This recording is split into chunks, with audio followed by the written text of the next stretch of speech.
আসসালামু আলাইকুম। সবাই কেমন আছেন? আশা করছি সবাই খুবই ভালো আছেন। আমরাও আলহামদুলিল্লাহ আপনাদের সবার দয়ায় অনেক অনেক ভালো আছি। তো প্রতিদিনের মতো আজকের ভিডিওটা আমি সকাল থেকেই শুরু করতেছি। তো সকালের নাস্তা করব। তো আজকে সকালের নাস্তায় ছিল নিহারি আর সাথে ছিল আটার রুটি। তো রুটির সাথেও কিন্তু নিহারি খেতে অনেক ভালো লাগে, আর এই নিহারিটা আমার বড় বোন রান্না করেছিল। তো যাই হোক, আমাদের সকালের নাস্তা করা হয়ে গেছে। তো এখন রান্না বান্নার প্রস্তুতি চলছে। তো আজকে বোয়াল মাছ রান্না করা হবে। তো মাছটাকে ভেজে নিচ্ছে। তো আর এই যেখানে অন্য চুলায় পেঁপে ডাল বসিয়ে দিয়েছি। তো এর মধ্যে ডালটাও দিয়ে দেওয়া হয়েছে। তো পেঁপে ডালটা আসলে আমাদের স্বাস্থ্যের জন্য খুবই উপকারী আর খুবই হেলদি একটা খাবার আর কি পেঁপে ডাল। তো আমরা এখন মাঝে মধ্যেই পেঁপে ডালটা করি। আর এই যে এখানে আলু কেটে রেখেছি বোয়াল মাছ রান্না করার জন্য, আর সাথে কাঁকরোল মশলা দিয়ে মাখিয়ে রেখেছি, কাঁকরোল ভাজা করব। আর এই যে এখানে মশলাটা কষিয়ে নিচ্ছে মাছ রান্না করার জন্য। তো আসলে আমার ছোট্ট বেবিটাকে নিয়ে আমি একটু বাহিরে গিয়েছিলাম। তো এসে দেখলাম আম্মু রান্না বান্না শুরু করে দিয়েছে। তো কি রান্না করতেছে তো সেটাই আজকে আপনাদের সাথে একটু শেয়ার করতেছে। তো এই যে মশলার সাথে এখানে আলুটাকে দিয়ে ভালো করে কষিয়ে নিয়েছে।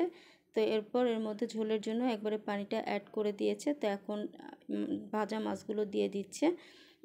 তো এবার সব কিছু খুব ভালো করে একটু নেড়েচেড়ে মিশিয়ে দিল। তো এখন এখানে পানি একটু কম হয়েছে, তাই আর একটু পানি অ্যাড করে দিলাম। তো এই যে এর মধ্যে কিন্তু মাছটাতে বলক চলে এসেছে, আর ঝোলটাও কিন্তু বেশ খানিকটা শুকিয়ে এসেছে। তো এর মধ্যে কাঁচামরিচ দিয়ে দিলাম, আর এই যে এদিকে পেঁপে ডালটাকে বাগার দিব। তো এই জন্য এখানে শুকনো মরিচ আর রসুন কুচি ভেজে নিচ্ছে। আর এই যে এখানে পেঁয়াজ বেরেস্তা করে রেখেছিলাম মাছ রান্না করার জন্য। তো আমরা আসলে বড় মাছ রান্না করার সময় পেঁয়াজ বেরেস্তা দিই। তো বেরেস্তাটা দিয়ে দেওয়া হয়েছে, আর নামানোর আগে একটু ভাজা জিরা গুঁড়া দিয়ে নামিয়ে নেবে। আর এই যে এর মধ্যে পেঁপে ডালটাকেও বাগার দিয়ে নিয়েছি। এবার ডালটা আরেকটু একটা বলক দিয়ে এটাকে নামিয়ে নিব। আর এর মধ্যে এই যে কাঁকরোলটাকেও ভাজতে দিয়ে দিয়েছি। তো পেঁপে ডাল আর মাছ রান্নাটা মোটামুটি কমপ্লিট। তো একদম শেষে কাঁকরোলটাকে ভেজে নিচ্ছি।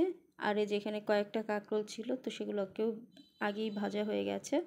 তো কাঁকরোলগুলো ভেজে এখন এর কড়ার মধ্যে যে কড়ার মধ্যে কাঁকরোল ভেজেছি, তো সেই কড়ার মধ্যেই পেঁয়াজ আর কাঁচামরিচটাকে ভেজে নিয়েছে। আর এর মধ্যে একটু লবণ দিয়ে দিচ্ছে। তো কিছু সময় একটু নেড়ে চেড়ে তারপর এর মধ্যে কাঁকরোলটা দিয়ে দিল। তো এবার কাঁকরোলটাকে নেড়ে চেড়ে নামিয়ে নেবে। তো এই যে আমার কাঁকরোল ভাজাটা হয়ে গেছে। তো এই যে কাঁকরোলটাকে প্লেটের মধ্যে নিয়ে নিয়েছি। তো কাঁকরোল ভাজা ছিল আজকে দুপুরের খাবারের মেনুতে। আর এই যেখানে আলু দিয়ে বোয়াল মাছের ঝোল, তো একটু পাতলা ঝোলই রেখেছি। আর সাথে ছিল এই যে পাতলা পেঁপে ডাল। তো আলহামদুলিল্লাহ এই ছিল আমাদের আজকের দুপুরবেলার খাবার। আর প্রতিটা খাবারে কিন্তু অনেক মজা হয়েছিল। তো এটা হচ্ছে বিকেলের দিকে। তো বিকেলে আজকে একটু পাস্তা রান্না করতেছিলাম। তো এখানে পাস্তার সাথে নুডলসও দিয়েছি, 1 প্যাকেট নুডলস আর 1 প্যাকেট পাস্তা। আর পাস্তাটা রান্না করতেছি আজকে গরুর মাংস দিয়ে। তো গরুর মাংসটাকে আগে ম্যারিনেশন করে রেখেছিলাম। আর গরুর মাংসটাকে আদা রসুন বাটা, সয়া সস, গোলমরিচ গুঁড়া, ভাজা জিরা গুঁড়া, ঘরে তৈরি করা স্পেশাল মাংসের মশলা আর কর্নফ্লাওয়ার দিয়ে ম্যারিনেশন করে রেখেছিলাম।